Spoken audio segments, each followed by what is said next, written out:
Hey friends, Mark Owens here with Michael Anthony Fitness. And as always, thank you guys for watching, commenting, and subscribing to the Joe Boo Sports Report, because without you guys, it doesn't work.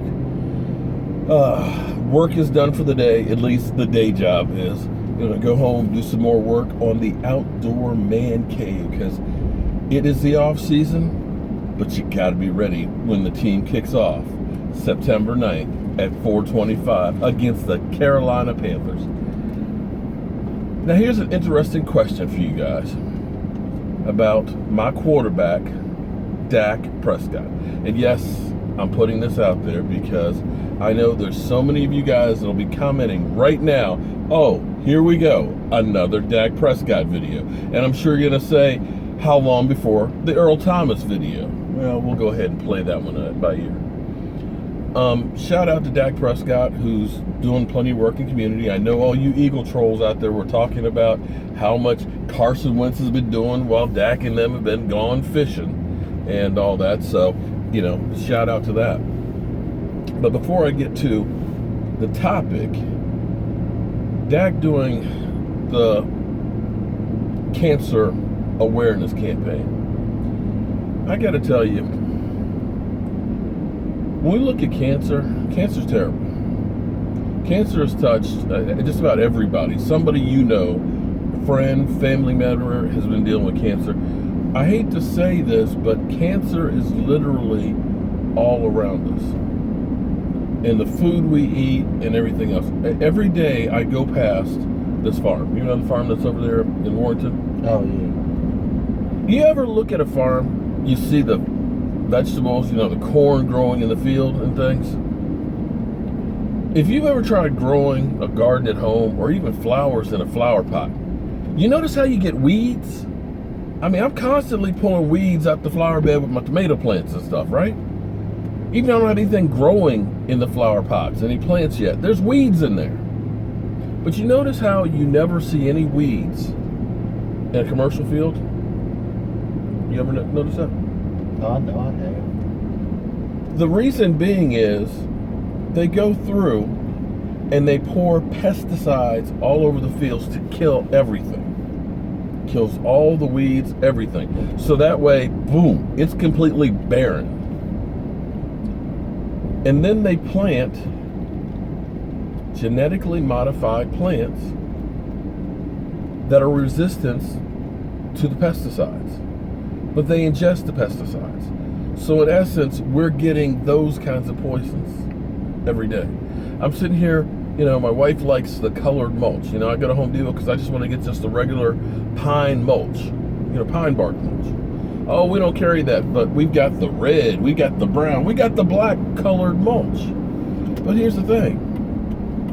It's chemicals that they put on the mulch. And the chemicals leach into the soil and they stop Mother Nature doing what was natural, which is just breaking down and rotting and becoming soil again. It's leaching copper, arsenic, and all this stuff that's going into the environment. And then when it rains, it goes into the rivers. That's why we got algae blooms that are going crazy because of all the nitrates and everything else. You know, we use Teflon-coated pots and pans that leach chemicals that we ingest. We've got these chemicals through our body. Drugs that don't get cleaned up from the water process. When we look at cancer, we got to look at all the processed foods and everything else that's putting who knows what in us. But be that as it may, I'm off on a tangent. My question is, for the day, can Dak Prescott lead the Dallas Cowboys to a Super Bowl? What do you think? I mean, he did good for his first season. He got us to a playoff game. That's more than Tony Romo did in his first season. Well, his first season playing. But here's the thing, the real answer to that, because you can look around, you know, you have, you know, Ben Roethlisberger's and Tom Brady's and Aaron Rodgers that get Super Bowls that are great, great quarterbacks. But then you get some ones that maybe aren't as great as some of the other ones. I mean, your Joe Flacco's. Joe Flacco was not a great quarterback. Trent Dilfer, Brad Johnson, Peyton Manning his last year. They gave him that Super Bowl. His numbers were nothing. They gave him that Super Bowl. So clearly, it's not just the quarterback, and unfortunately, I think we give too much credit and too much blame on the quarterback.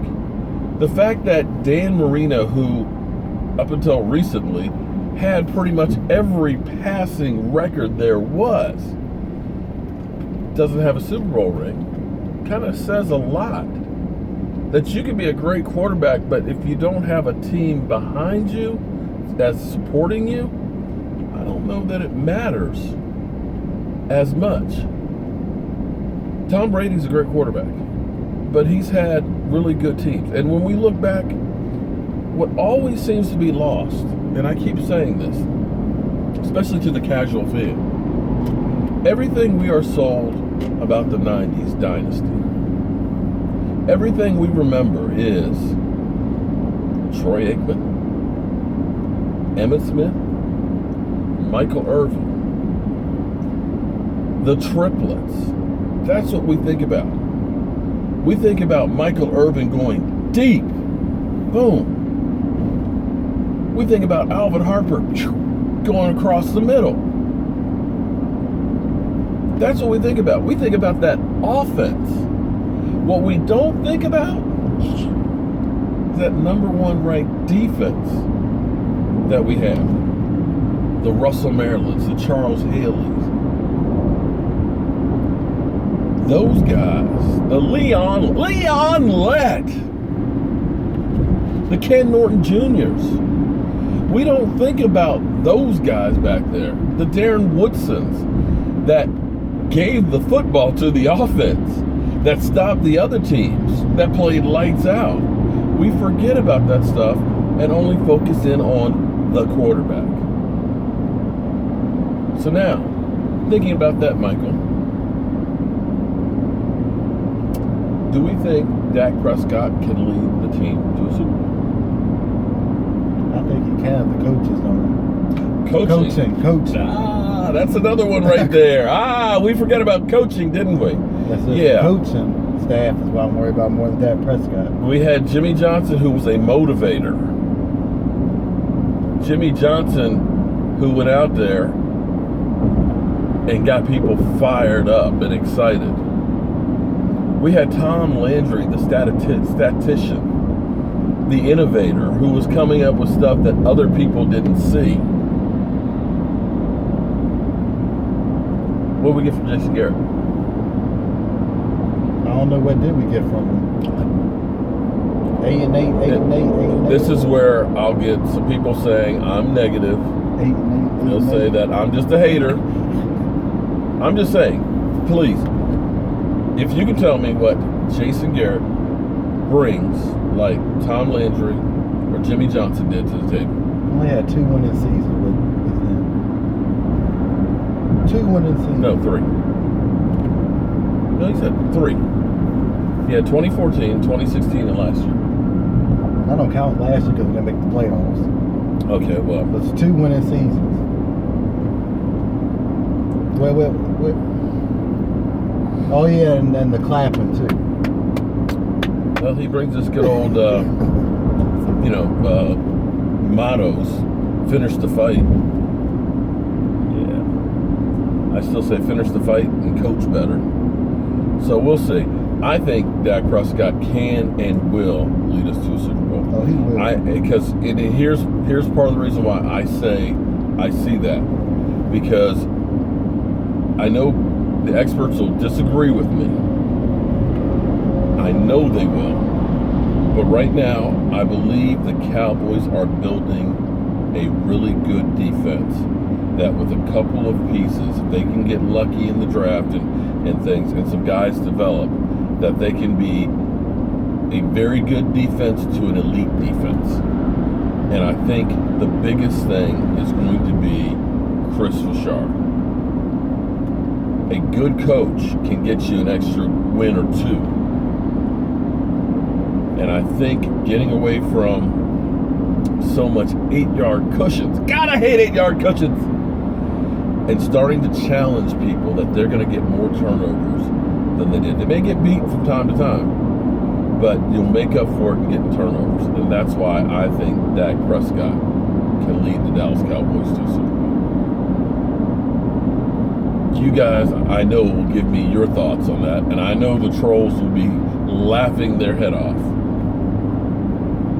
But give me your thoughts on that one. As always, friends, I want to thank you all for watching, commenting, and subscribing to the Joe Blue Sports Report. I will see you tonight, 9 o'clock Eastern. Have a great one.